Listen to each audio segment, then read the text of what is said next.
Hey everybody, welcome back to another episode of Dirt Green Steel. So got something special tonight in the mail that Jess ordered me for my birthday, and it's been on back order all this time, and it finally showed up today.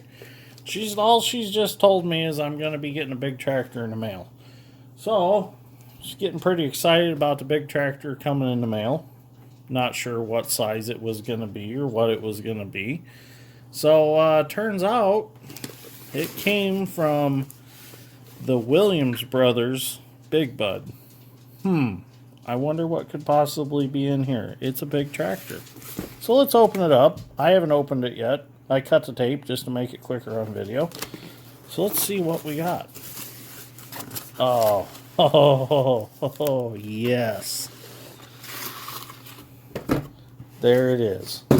The world's biggest farm tractor. The Big Bud 16V-747 with LSW low sidewall technology tires. Look at that.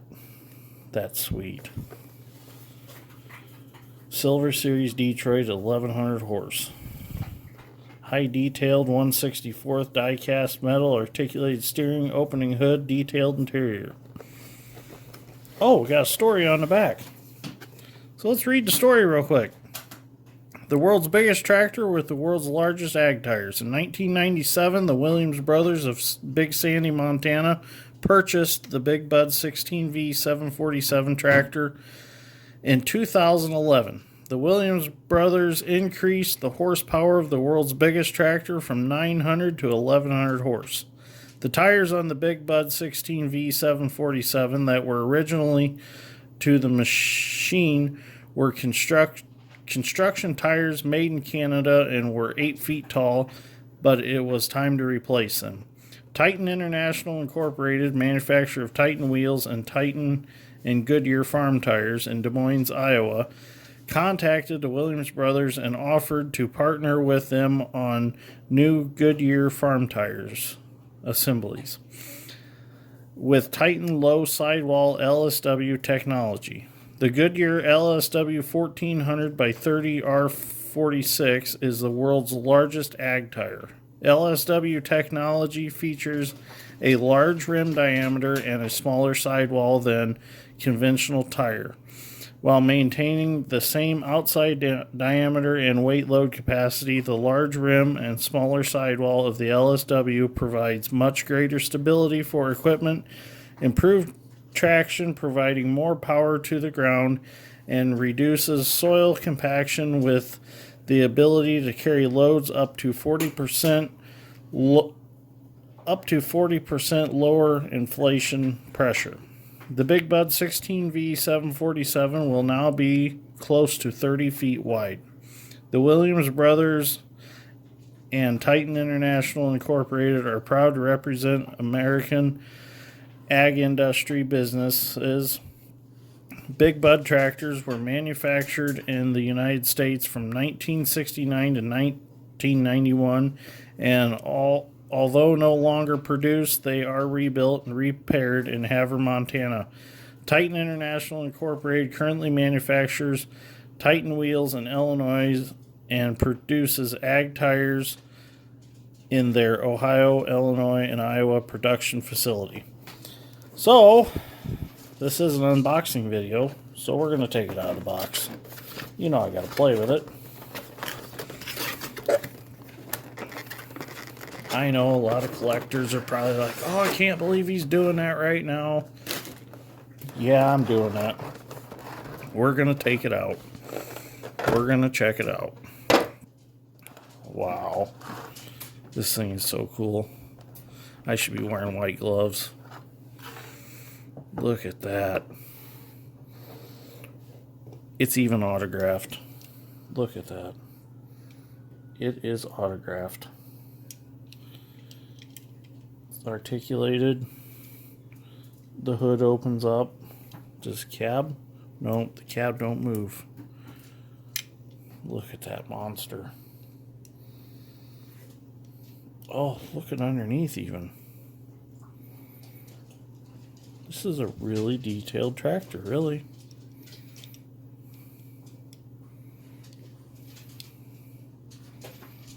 This is really cool.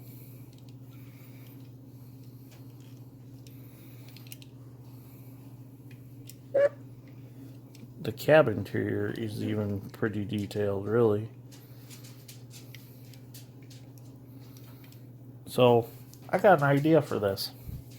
Let me go get something, and I will be right back. And we're back. So, what you're looking at right here, nobody has seen this yet. Maybe a few people on Snapchat. But this is a work in progress. This is an actual scale model of our real farm shop, complete with the L2 cleaner project sitting in a corner. That's typical me to have projects going in the shop. But anyways, the only thing that's a little different about this building than our real one is the ceiling height doesn't drop down over here at 20 foot and go down to a 10-foot ceiling like the new shop edition does in our real shop. This whole thing is basically 14-foot ceiling is what I modeled it off of. So anyways, this is basically our same shop floor space. So what we're going to do is I want to set the 16V-747 in our shop and just see how big this tractor is, because all of you that follow my channel, you know what comes in and out of our shop. Like right now, the 270 sitting in there. And you know how big that excavator is and how much room it takes up. So let's put the big bud in there. So that puts it in perspective. It's taller than the ceiling height, and it almost takes up the whole floor space of the original 36 by 48 shop. Well, in fact, there's not much room. And it won't even fit out the sliding doors. We do not have a doorway big enough for this tractor to even come in and out of in our real shop.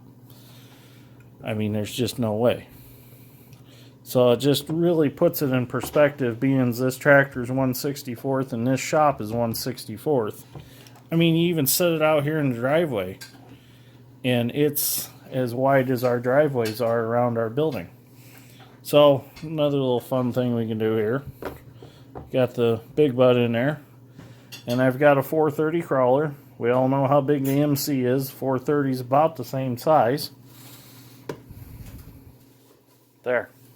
That's a 430 1/64th John Deere crawler compared to the world's biggest tractor.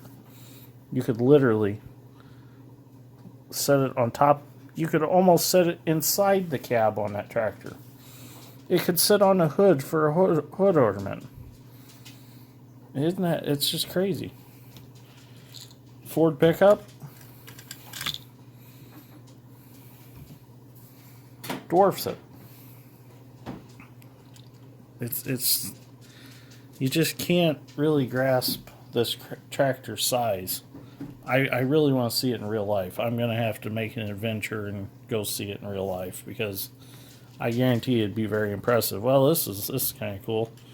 Put an L2 cleaner next to it. We all know how big my combine is. Well, without the tires on it. But definitely huge size comparison here. I mean, just it's crazy. Yeah, I know. Everybody's like, Brandon, quit playing with toys. This is not what this channel's all about. But it is really cool, though, when you start putting it in perspective. Now, when my shop's done, I got to finish my metal around the outside, and I am going to make polymer metal for the inside and paint it white. And then I have several shop tools that I'm going to be putting in there that are 1/64th scale tools. The concrete, I actually used Durham's water putty, and I basically laid it out like real concrete, troweled it all out, and then I just took gray craft paint and painted it. It turned out really nice. The little stone is stuff that gets sized out when I'm classifying material for gold panning. This is just little rock that I'd saved from doing that. And then the dirt is actually coffee grounds.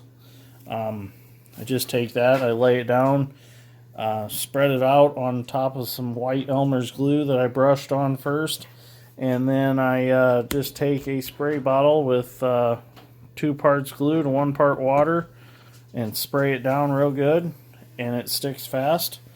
The limestone is actually kitty litter that I sifted out of kitty litter to get the smaller stuff, and the frame of the building is actually balsa wood.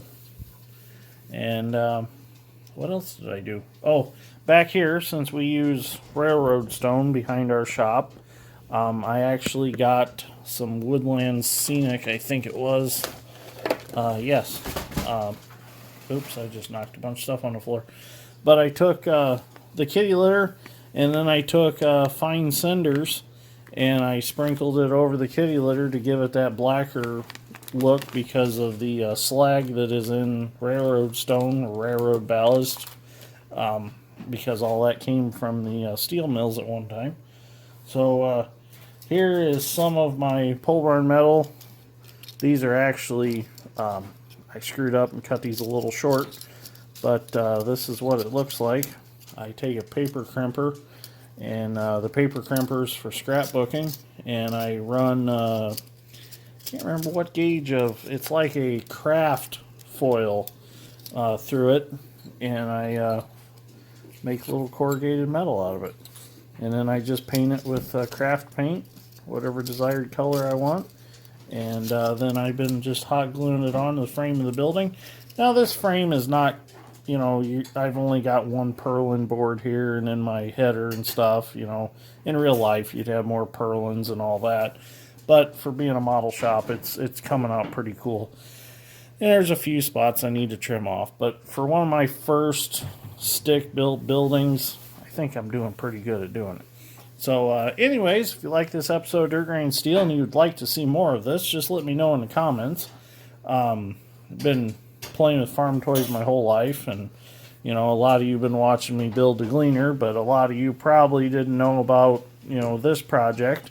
But what I'm actually doing is I've got this insulation board. You can buy it at any home improvement center, really.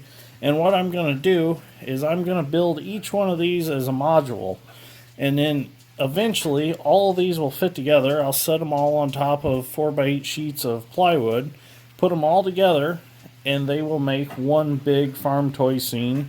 And it'll also be my train layout, because I want to build a train layout using S-scale trains, which are 1/64. So it's kind of my dream to do. And until I get my forever home built and we get moved in, I don't want to build a permanent layout anywhere. So what I'm doing is I'm building these modules, and then when we do get our house built, I'll put them all together, and I will have one big farm toy scene train layout. So it's going to be pretty cool. So anyways, thanks for watching. If you like this, give me a like and subscribe, and I will see you all in the next one.